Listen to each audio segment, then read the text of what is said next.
A triad of the Seraphic Grove. 3 gifts of Awen. The spark of inspiration, the flow of wisdom, the gift of prophecy. Today, as we're going through the foundations of Christopagan Druidry, we're going to talk about the Awen, the Imbas, the great spirit of inspiration that connects us both to our ancestors and to our future. So join us, won't you, as we walk down creation's paths.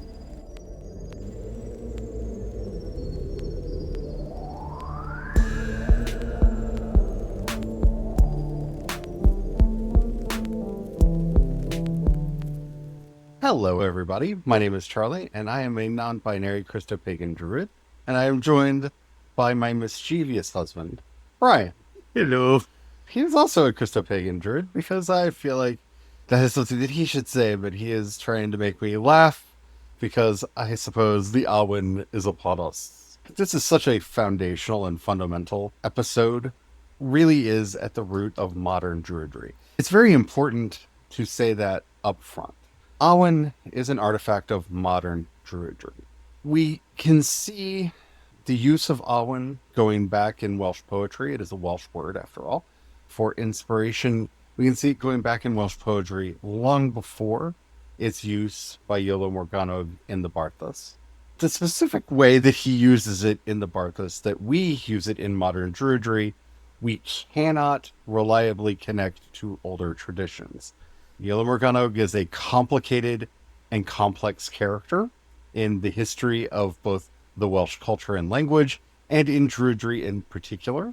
He has done probably more than anyone else to preserve Welsh culture and language, and also was a prodigious creative maker of manuscripts that he claimed were a lot older than they were. And I've tried to be very charitable there, because there really is an argument over his legacy in whether or not he was an outright forger, or whether or not he was trying to further his culture through imitation. There are a lot of views on Iolo Morganwg. There's no limit to people talking about him. His influence on modern Druidry cannot be overlooked. If you've ever seen an image of those 3 rays coming down, 1 central pillar and 2 going off to the sides, usually at around a 30-degree angle, sometimes with 3 dots over it, sometimes without, that is Iolo Morganwg. Iolo came up with that idea. That is from the Barthas. It does not predate him. We do not see it anywhere before him. And that's not a problem for me. I think magical sigils arise from their creators and come into history at a certain point of time and find their use. I came from a hermetic grimoire tradition before I came into Druidry, and the antiquity of the magic is never something that we spent a lot of time concerned about. It was more the practicality and the application of it, because we knew everybody was lying.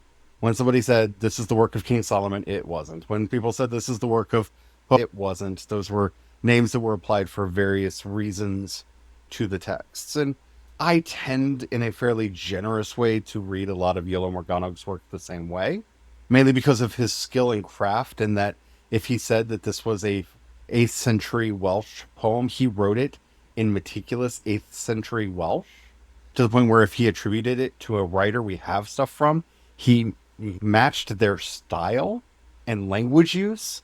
The amount of creativity and work and effort that went into his writing is phenomenal. But I tend to look at it in the same way I look at a Middle Ages or Renaissance grimoire. To speak from the more culinary perspective, there's such an obsession with aged, whether that's aged beef, aged cheese, and aged wine. Yes, sometimes it is better.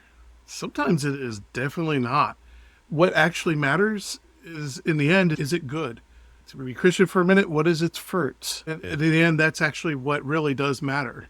Because whether it's a young wine or an aged wine, literally the fruits of the wine, how good it tastes, how much it means to you, is what matters as far as its antiquity. What is Awen? Awen is the breath of creation. Awen is the voice of God. Awen is the creative energy that flows through all things, possessing the poet, the musician, and the dancer. so that great art comes forth. It is the muse, it is the genius, it is what we would see in reading the books by fake Paul in the New Testament, where pseudo Paul writes in the book of Timothy that every verse of scripture is God breathed. Well, that breath is Awen. The Awen is something that you can find in a lot of traditions. Now, in Druidry, we tend sometimes, depending on the tradition of Druidry that you're in, make a distinction between what we call Awen and Nwyfre. Nwyfre is more akin to the Force. It is the energy of creation. It is the energy within all things. As Iolo Morganwg says in the Barthas, Nwyfre is God. Nwyfre literally is the Welsh word for heaven. Some Druidic orders don't include the idea of Nwyfre and meld it into Awen. I can see why. When you are possessed of the Awen, when you are in that creative flow, which we talked about in our episode on escaping the meaning crisis, sometimes we do that on purpose. Sometimes it leaps upon us like a leopard, just like a tiger from the dark, just pounces on us. And in a fury of creativity, we make a painting or a poem or a story or something. That is that influx of Awen. It is that inspiration, that creativity that flows through all things.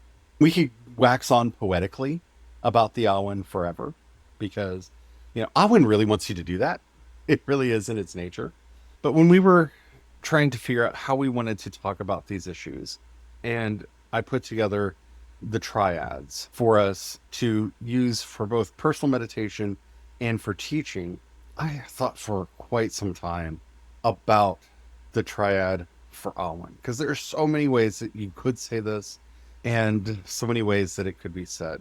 But the three gifts of Awen, the spark of inspiration, the flow of wisdom, and the gift of prophecy, I picked those three because this is, from my perspective, the easiest ways for us to find entry into Awen. It is not the limitations of all that Awen can do. Awen is a mighty and powerful force in the universe. So let's start with that first one, the spark of inspiration. We've talked about that a little bit already. It's that moment, that fascination. It's also important to remember we use the word fascinate or fascinating as if it's something ordinary, like, oh, I'm fascinated by this. Fascination originally was a term of magic. It was a dangerous thing. Witches would fascinate their victims. This is where we see the earliest uses of this term. It was a term of bewitchment. Something cast a spell on you and fascinated you. This is something that Awen does to us a lot. You just can't stop thinking about a particular recipe, a flavor, a color, an image, a historical period, an idea, some little spark. It seems to arise from nowhere, but it's all consuming. That's the spark of Awen. It comes in and radically challenges us to engage creatively with something in a way that we had not intended. Awen very rarely comes through intention, though we can call upon the Awen. We can learn to rest in the Awen, but we cannot force the Awen to do our bidding. It seems to have a will of its own. Think about those times in your life where you've had that little spark, that little something that fascinated you, that led you to something greater. Some little thing, as we like to say in our community, and I know a lot of other people say this too, where you followed that white rabbit and you ran off and you had this marvelous adventure. That's Awen. That little instinct of maybe I should turn down this road. And you find a store or a beautiful field or a beautiful view that you never would have seen otherwise. That is the call of Awen. That is the spark of inspiration. And I think it's the most common way that we interact with Awen. I think so. Everybody has that happening many times every day of their lives. It's more of a matter of awareness when it happens and allowing oneself to ride that moment, at least for a little bit, when it happens. For myself, that is one of the aspects of Awen I interact with the most. I often will embrace those moments of inspiration when they happen. I'll ride with them for a while. Of course, like with anything, after that moment, there needs to be mindfulness, there needs to be an awareness and discernment, because that's when everything else comes in and intention starts getting applied and everything else, where it can go good or bad after that. But that is your own choices and interaction with everything else around. Because Awen inspires adventure, it's Owen, not success. Owen inspires adventure. Where you run off with that inspiration adventure, that's why I love reading Parsifal. Just, they crack me up so much. So we're very fond of the German stories, which is why he's saying Parsifal. If you're confused by that, in a lot of the English stories, it's Percival. Oh, yeah, Percival, sorry. Oh, no. It's No, like many of the Arthurian heroes, he has many names. yeah. He gets inspired. He has that moment of awe and just runs off. And glorious places has good fruits from the adventures, and sometimes not so good. That's the thing with it. It is just that everything else that comes after that is where all the other stuff comes in. The second gift of Awen, which is the flow of wisdom.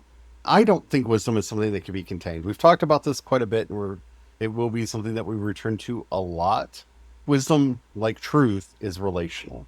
It's something that you earn with experience and you try to relate to people. Wisdom can be contagious in that way, but it's not really transmissible in that way. You have to find your own connections to wisdom. It's not knowledge. This is the big difference between wisdom and knowledge. Knowledge, I can teach you. Here are the facts, here are the figures, here's the history, here's the lore. Wisdom is me trying to explain my relationship with these experiences, with these ideas. I'm sharing that wisdom, but if you can't connect with it in some way, it's not learning. Tied to experience. And it's why I think people really get lost, especially on the spiritual path, in that we have lost this distinction between knowledge and wisdom. They take down and write down these wise sayings or this wisdom that they've received from others and try to memorize it and practice it like it's a knowledge or a skill or something. And that's not what wisdom is. Wisdom is this relationship that we have. It's something that really comes in with our experience of Awen. Awen speaks to us mostly through our intuition. However we connect to that intuition. It could be a gut feeling. It could be a sudden flash of, oh, wait, and you say something that you don't realize you're about to say that is the right thing to say in the moment. There are many ways that we can have those intuitive experiences and really connect with our intuition. This is the wisdom that we get from Awen. It's that trained intuition that we get from practicing the truth of sovereignty and living within that Ferena, where we are connecting to that truth of the world. Developing that kind of gut instinct where we can speak the truth of sovereignty, where we can be inspired, where the Awen can get us to say the right thing at the right time, born out of our experiences, born out of our understanding. It's often something that is not factual. The actual truth that's being conveyed, the wisdom that's being conveyed, is in the experience that the story is bringing about. The actual wisdom is how it connects to you, and you find your own way to live in that idea. Wisdom is contagious, but it can't be learned. You can inspire someone to develop their own wisdom, but you cannot transfer wisdom from one person to another the way you would knowledge. The brilliant thing about Awen is that it can bring to us both the wisdom of our ancestors in powerful and profound ways, be it reminding us of something our grandparents said to us once, or just connecting us into our deep roots in nature and way back into deep time, which is, to me, where I see modern Druidry connected to ancient Druidry. I think the same spirit of inspiration inspired both sets of Druids. You know, the Imbas of the Irish Druids is the same Imbas that is in our modern revival Druids. We may not be practicing in exactly the same ways, using exactly the same words, but that same energy of inspiration is guiding both of us. That is one of our great connections back. And same with the Welsh tradition and what have you. By the way, I keep using these words interchangeably, and I should have introduced them earlier. Awen is the Welsh term. Imbas is the Irish. They have roughly the same meaning and the same usage in the text when we actually see them pop up in lore. And so are basically equivalent and interchangeable terms. That's wisdom. The last one I want to spend some time on, it's the most misunderstood one. That is the gift of prophecy. I was very intentional about having the third gift of the Awen be the gift of prophecy, because I feel like Catholicism, Protestantism, modern evangelicalism, all those isms, that imperial church ism, has really hurt the way we think about prophecy. Now, I'm using this in a very specific way, and if you are coming from either the Baha'i faith or the Islamic faith, I'm not using prophet and prophecy in the same way those traditions are. They have a very nuanced understanding of prophecy that is very different from what I am talking about here, and I do not want my words to be interpreted as this is exactly how Muhammad received the Quran or how Baha'u'llah received his hundreds of works. Not, it's a different theology, and this idea of prophecy doesn't quite jive with that. And that's a whole topic for another day. But this is, I think, is the problem when we try to give equivalence across religious traditions and say, well, they called this person a prophet, we call this person a prophet, so we're talking about the same kind of prophecy. We're not. They are very, very different. And even between what the Baha'is call a prophet and what the Muslims call a prophet is very different.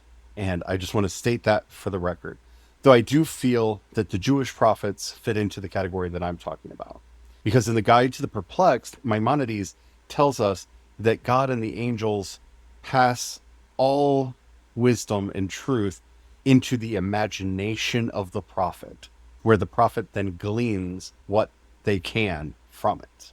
A wonderful series of passages in the Guide to the Perplexed about prophecy. If you haven't read it and you are interested and have the patience to read Maimonides, because I don't feel that he's the clearest author to read.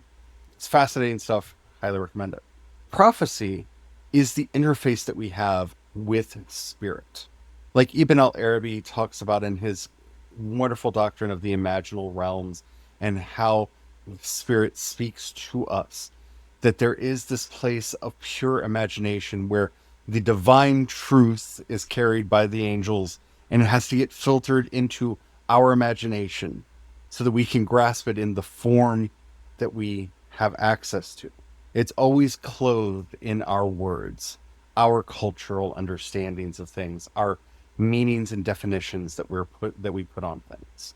This is a powerful gift of Awen. Awen can inspire great poetry. Many of the poems that I share with you, either on wisdomscry.com or creationspast.com or here on this podcast, I really feel came in through the Awen and through my relationship with Bridget. So part of me gives them credit for that poetry, for these triads, for this work. Unlike the way a lot of imperial church prophets use those words, I am not the mouthpiece of Bridget. I am not the spokesperson of the Awen. I do not speak on behalf of God. No one does. Even in the most mystical experiences we could have, when we experience the powerful resonating voice of God speaking to us, that is not the voice of God. That is our imagination trying to grapple with whatever spiritual truth we are being inspired to face at that moment in time. We need to adopt a certain humility when we're dealing with the Awen, a certain humility when we are dealing with prophecy, because I, like the Apostle Paul, believe that of all spiritual gifts that you should pray for, you should pray for the gift of prophecy. A lot of people don't know that Paul said that, but Paul did. He several times says, if you're going to pray for any gift from God, pray that you would be a prophet. The prophet is not somebody who sees the future. In fact, prophets are warned not to talk about the future because they will misunderstand it. And any prophet, according to the Mosaic law, that predicts a future event that does not come to pass exactly the way that they said should be put to death because they are misleading the people. Prophets aren't those who speak about the future. Prophets, or as I would use from my perspective, either the Re'im, to use the Hebrew word, or the Fad, to use the Irish word, the Ovates, to use a more common Druidic term, are those that are interfacing either through divinatory means, whatever they may be, or through sheer intuition to speak with the voice of the spirits, but not the words of the spirits. Those are very different things. We like to ascribe authority based on where things come from. This is not something that conveys authority. When I have a mystical experience and have a conversation with Bridget, either in meditation, prayer, or in my dreams, I cannot come to you and say, "Thus saith Bridget, goddess of flame," because that's not what happened there. I'm interacting with this energy. I'm interacting with this wisdom. And my brain is understanding it and interpreting it in this way. I have been inspired through the gift of Awen to phrase it in a certain way. It's going to take into effect my psychological state, my current depth of understanding on various topics and issues, my beliefs about certain practices. All of that is going to color any revelation that could come through the owl. That's true for all of us. You have to bear that in mind, because I think a lot of us on the spiritual path want to feel special, because this capitalist world that we live in does its best to make us not feel special. And so when you have, especially for the first time, this experience of becoming this embodiment of the Awen, you want to feel special. You want to feel like the universe has opened up to you and told you the capital T truth. Maybe that is true, but the problem is that's on the other side of the gap that is being bridged by your imagination. What actually rains down into the images and words that you and I can understand isn't the capital T truth. It's the lowercase t personal truth that has been filtered through my culture, my language, my mental and emotional states, my understanding of the world, and will be biased by all of those things as it moves through, which is why I'm fairly flippant when I talk about these things. It's not that I don't take them seriously. We have received guidance for decisions that we needed to make that were very important and very helpful and led us in the right path. All of that has to be discerned, because it's not that we were told the God's honest truth about what needed to happen. We were inspired on a path, and that discernment, that responsibility is not taken away from us because we had a divinatory or a revelatory experience. And I think a lot of people, when they start entering into this world, experiencing the Awen, sometimes the fire hose of the Awen, because when we break those blockages down so the Awen can flow in us, there's such a backlog of inspiration that's been wanting to get through for such a long time. It floods us. We become possessed by it, and we can sometimes take it too seriously and take ourselves too seriously. Just like with flooding water, it can carry you away very easily. And it is important to have discernment along with it. And part of the wisdom gift of Awen is putting things into its proper context and proper place. The other day, I'll go and I'll cook with the Dugda. We go and we hang out in the kitchen, and we cook, and we have a lot of fun, and it's a wonderful good time, and come out with stuff that's absolutely amazing. Like the dish from the other day, it was so delicious, so good. It doesn't make me any more special than anybody else, other than I've learned to be aware of those moments. When the first gift of inspiration hit, I learned I can ride this moment and have built up those relationships. So that dish was created out of nothing. It was stuff that was cobbled together in that moment. Take this analogy with a grain of salt, because I am saying this as somebody who both has never surfed in their life and never touched salt water with my body. I have never been in the ocean ever. You've stood close to it. I've stood close to the ocean a couple times. I've never actually touched salt water at all. Bear those things in mind. But I do feel like the best analogy to the Awen is surfing. The waves are coming by, and you need to know when it's time to jump up on your board and ride them. That really is the skill that you develop in working with Awen is, oh, this is a wave I can ride. Yeah. This is a wave that will carry me to the shore. Learning to get on there and to find that way to balance so that you don't fall off, so that you can ride that wave all the way to the shore, because you will fall off. With all three gifts, there's that initial moment, the initial surge. Everything after that is influenced by your personal inflections and your decisions. And everything around you, your environment, we'll just say environment, whether corporeal or non-corporeally in your environment, will also try to affect and influence your choices after that. What is your connection with the Awen? I would love to know. Have you heard of the Awen before? have you just talked about inspiration and you didn't have a special name for it? I love the word inspiration, but I really believe in making sacred things sacred. As somebody who does not speak Welsh or Irish in my regular day to day life, to me, using words like Imbas and Awen set it apart from inspiration, which is a regular word. I think it's important to have these kinds of terms of art. This is the first time you've ever heard of Awen. Have you had a long relationship with? I would love to know. If you're listening to us on YouTube or Spotify, you can leave us a comment right there and let us know. We would love to hear from you. If you're not listening to us on either of those platforms, even if it says you can comment there, they don't notify us about those comments. So we won't be able to see them, unfortunately. But you can head over to creationspast.com and click on chat. You can leave us a comment there.